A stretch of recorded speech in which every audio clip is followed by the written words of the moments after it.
El libro negro de la humanidad, crónica de las grandes atrocidades de la historia. Matthew White. Aviso importante a los audiolectores. La crónica de los eventos históricos reales en este audiolibro y las imágenes para ilustrarla pueden resultar sensibles o perturbadoras. Algunos capítulos pueden contar con restricciones de edad para visualizarlos. Guerra de la Independencia Mexicana. Número de muertos 400,000. Clasificación 82. Tipo rebelión colonial. Grupos enfrentados España contra la Nueva España. Periodo 1810 a 1821. Escenario Nueva España, hoy México. ¿A quién se les suelen atribuir casi todas las culpas? A España. El grito de Dolores. Las jerarquías bien definidas eran importantes para los españoles de las colonias. La sociedad estaba rígidamente organizada, de tal manera que los peninsulares, los nacidos en España, estaban en la cúspide, tratando con prepotencia a los criollos, nacidos en México pero de estirpe española, seguidos de los mestizos, que eran de linaje mixto, indio y español, y los puramente indios en el escalón más bajo. Después de que Napoleón conquistase España en 1808 y encarcelase al rey Borbón, los habitantes de las colonias de la América Española no sabían de quién tenían que obedecer órdenes, del nuevo rey de España, el hermano de Napoleón, o de la renegada Junta Suprema Nacional que los rebeldes españoles habían constituido. Con tanta confusión sobre quién estaba al mando, los criollos poderosos e influyentes empezaron a preguntarse si no sería aquel el momento de declararse independientes de los arrogantes peninsulares.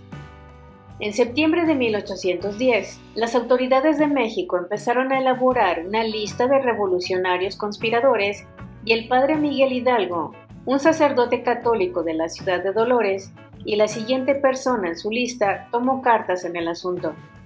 Temiendo que la actitud anticlerical de la Revolución Francesa arraigase en México, el padre Hidalgo inflamó a los pobres haciendo de ellos una turba violenta que reclamaba la igualdad racial, la reforma agraria y la ruptura de los vínculos entre México y la decadente Europa. En nombre de Nuestra Señora de Guadalupe, la turba inició una marcha hacia la Ciudad de México, convirtiéndose enseguida en un ejército de 25,000 hombres y mujeres, la mayoría indios pobres armados con garrotes, arcos, lanzas y machetes. Los que iban equipados como verdaderos soldados no llegaban ni a 1,000. Ambos bandos libraron un combate sucio. El comandante realista encargado de aplastar la revuelta, el general Félix Calleja, quemó pueblos y ejecutó a todos los rehenes y prisioneros que cayeron en sus manos. En el otro bando, cuando los rebeldes de Hidalgo tomaron la rica ciudad de Guanajuato, masacraron a todos los ciudadanos importantes, hecho que provocó que la clase media criolla se replantease su apoyo al movimiento por la independencia.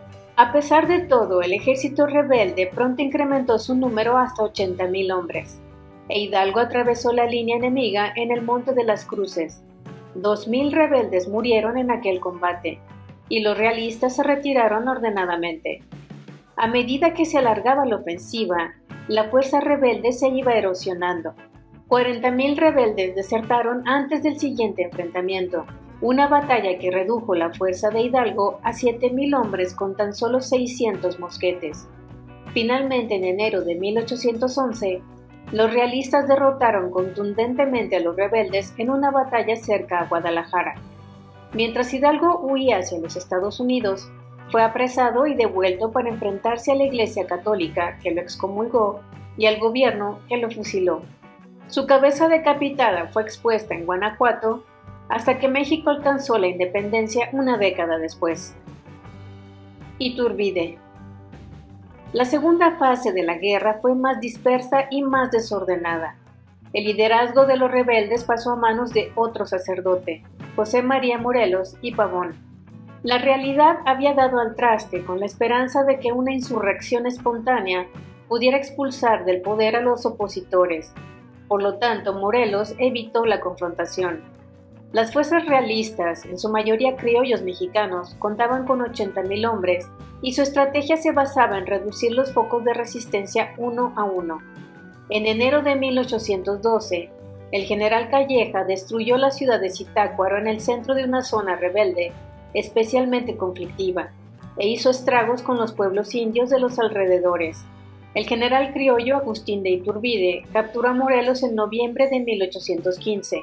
El líder rebelde fue excomulgado y ejecutado antes de terminar el año. Con la principal fuerza rebelde descabezada y sus líderes muertos, la guerra desembocó en 5 años de guerra de guerrillas que fue disminuyendo gradualmente. En España, los Bonapartes se habían marchado y los Borbones habían regresado, pero las Cortes obligaron al rey Fernando VII a jurar la Constitución liberal. Esto distanció y preocupó a los conservadores que gobernaban México, y uno a uno los generales encargados de aplastar la rebelión empezaron a cambiar de bando. El general realista Rafael de Riego proclamó la República en enero de 1820. En febrero de 1821, el general Iturbide anunció que ya no estaba dispuesto a seguir obedeciendo las órdenes del virrey español. Tras negociar con los líderes de la revolución, Iturbide se unió a ellos y se enfrentó al ejército del virrey, venciéndolo en una serie de batallas. El nuevo gobierno independiente que Iturbide instaló dejó prácticamente intacto el status quo, a excepción de su declaración de que los criollos y los peninsulares eran legalmente iguales. Los ideales republicanos de los comienzos de la revolución duraron poco. Al cabo de un par de años, Iturbide se autoproclamó emperador, pero tampoco esto duró mucho, ya que fue depuesto en 1823. Después de estos acontecimientos, la historia política de México anduvo errática y sin rumbo.